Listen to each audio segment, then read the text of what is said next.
자, 한국사 수업을 하겠습니다. 오늘은 교과서 232쪽을 하면 될 것 같네요. 232쪽을 핍니다. 여기서 해당 내용 설명부터 먼저 간단히 하도록 할게요. 오랜만에 지도 한번. 자, 이렇게 한국하고 중국이 있는데 시대는 어떤 시대냐? 지금 시기는 태평양 전쟁이라고 해서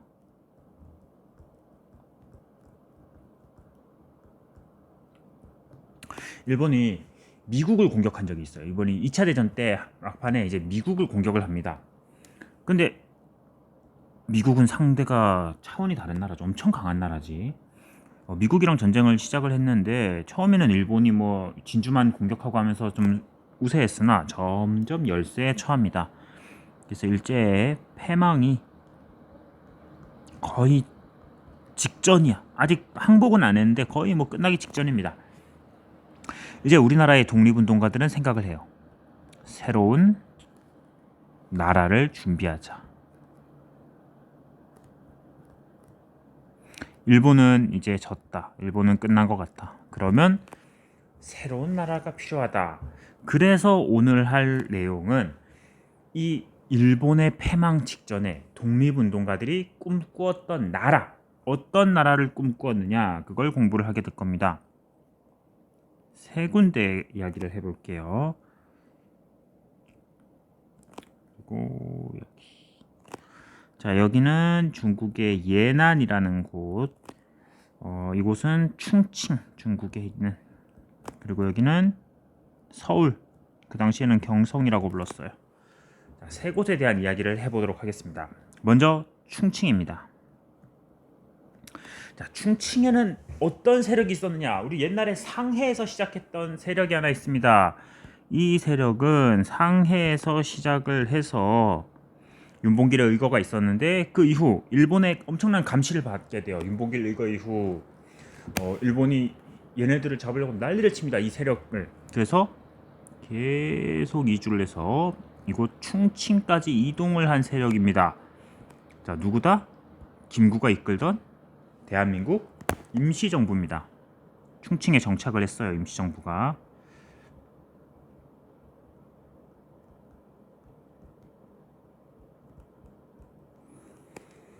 임시정부는 딱 보니까 일본이 질 것 같아.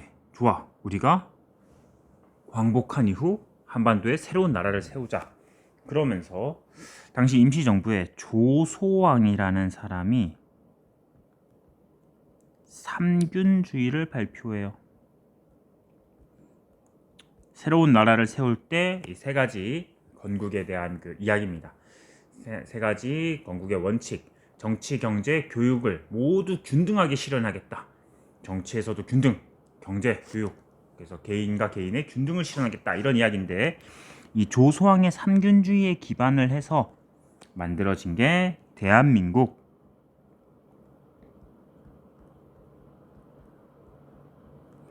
건국강령이라는 겁니다. 대한민국 건국강령이 발표가 되었어요. 자, 그 건국강령의 중요한 내용을 몇 가지만 볼게요. 먼저 선거는 보통선거를 시행하기로 했습니다. 그리고 나라의 정치체제는 민주공화정, 이제 왕정 이런 게 아니에요. 뭐 입헌군주정 이런 거 아니고 민주공화정으로 하겠다. 그리고 의무교육, 교육은 의무. 또 토지와 대기업, 국유화. 자, 국유화라는 거는 토지랑 대기업을 모두 누가 갖겠다? 나라에서 갖겠다는 거야. 개인의 소유가 아니라. 약간 좀 지금 우리가 생각하기엔 좀 이상하죠. 당시 임시정부에는 그냥 이 민족주의 계열 이렇게 우파만 참여한 게 아니라 좌파 세력들도 많이 참여를 하고 있었어요. 임시정부에. 그래서 그들의 주장도 어느 정도 이렇게 관철이 된 것으로 보입니다. 당장 그 삼균주의만 해도 조소왕의 삼균주의만 해도 뭐 정치, 경제, 교육의 균등이거든. 역시 이것도 좌파의 세력 이야기가 조금은 들어가 있는 거죠. 그러니까 지금의 우리의 관념으로 좌파, 우파, 공산주의, 뭐 배척 이런 세상이 아닙니다. 그때 세상은 독립운동이라는 목적을 향해서 좌파와 우파가 힘을 합쳐서 있는 상황이었죠. 자, 다음 재미 한족연합위원회, 미국에 있는 그 교포들이 만든 재미 한족연합위원회의 지원을 받기도 하였다. 충칭의 대한민국 임시정부입니다. 다음 두 번째,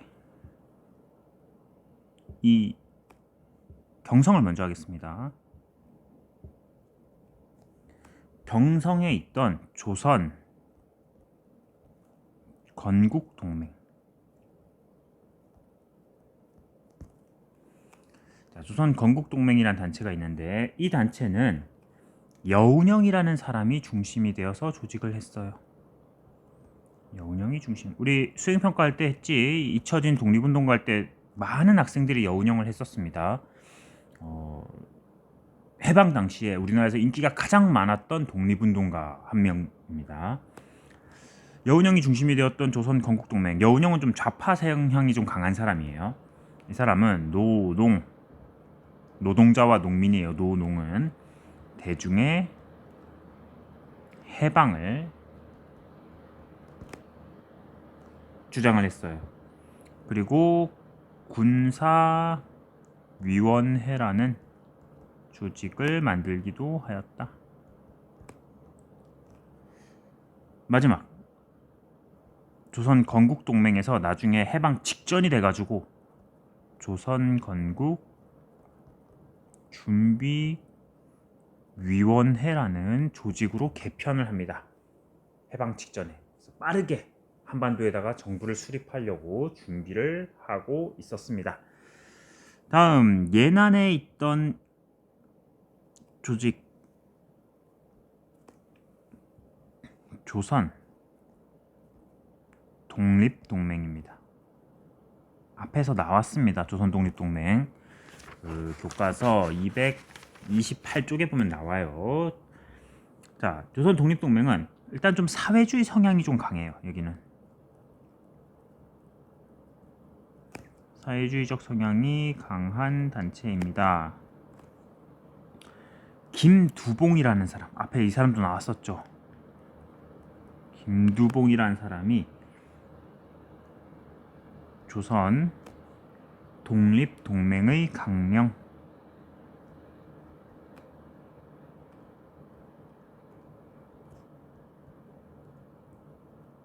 이런 걸 발표합니다.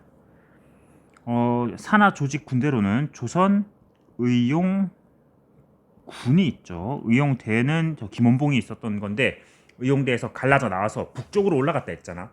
북쪽으로 우리는 전쟁을 위해서 올라가겠다 하면서 올라갔던 그 부대, 조선 의용군입니다. 나중에 북한 인민군으로 많이 합류하게 됩니다. 이들의 그 조선 독립동맹의 강령을 보면은 보통선거, 민주공화국,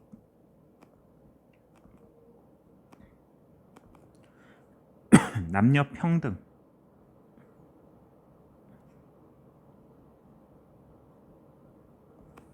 대기업 국유화,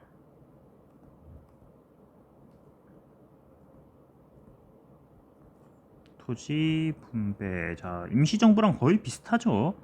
그러니까 그 당시 독립운동가들이 꿈꾸던 세상이 거의 비슷했다는 걸 겁니다. 서로 좀 공감대가 형성이 됐다는 거죠. 우리가 독립을 하면 이런 나라를 만들자 하면서.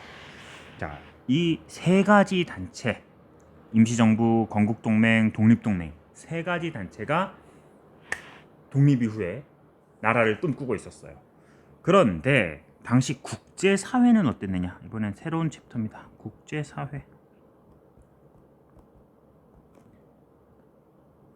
국제사회에서의 흐름은 우리나라의 독립에 대해서 일단 카이로 회담이라는 회담이 열려요. 이집트의 수도 카이로에서 만납니다. 그 일본하고 싸우고 있던 반대쪽의 그 정상들이, 대장들이. 그래서 루즈벨트, 미국의 루즈벨트, 영국의 처칠, 그리고 중국의 장제스 3명이 만나요. 이때 장제스가 옛날에 약속했잖아. 윤봉길 때 한국 독립 지원해 준다고. 그래서 카이로에 가서 우리의 독립에 대해서 안건을 이야기를 해주고, 그래서 카이로 회담에서 한국의 일본이 패망하고 나면은 독립을 약속합니다. 1943년이에요. 일본은 45년 8월에 졌잖아. 아직 해방되기 전인데 일본을 눌러버리고 한국을 독립시켜주겠다 약속을 했어요. 자, 그리고 전쟁이 지속되고 있어요. 일본과의 전쟁이. 얄타 회담이라는 곳에서 이번에는 당시 소련이 독일하고는 싸우고 있었는데, 이건 뭐 세계사적 이야기라서 뭐 시험 문제 나올 건 아닌데 그냥 참고로 이야기를 할게요. 소련이 미국, 영국하고 같은 편이긴 같은 편이야. 근데 독일하고 저 유럽 쪽에서는 싸우고 있는데 일본 쪽 전쟁에는 참전을 안 하고 있었어. 그냥 소련은 같은 편이지만 난 얘 한 명만 싸울 거야. 저 일본하고는 난 악감정 없어 이러고 있었거든. 근데 소련의 대일전 참전을 요구하였습니다. 빨리 참전해라. 너 우리 같은 편이면 일본하고도 싸워라. 그리고 해방된 나라에서 임시 정부를 구성하기로, 우리나라 조선 같은 나라에서 해방시키고 나서 임시 정부를 구성해 주겠다고 약속을 해요. 다음 포츠담 선언. 포츠담 선언에서는 뭐 여러 가지 안건이 있었겠지만 우리한테 관련되는 거는 한국의 독립을 재확인합니다. 앞에 이 카이로에서 약속했던 거를 다시 한번 확인을 해줘요. 자, 그리고 나서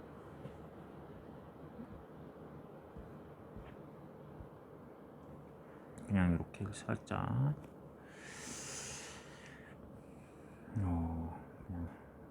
일본의 항복. 일본이 항복을 하게 됩니다. 8월에.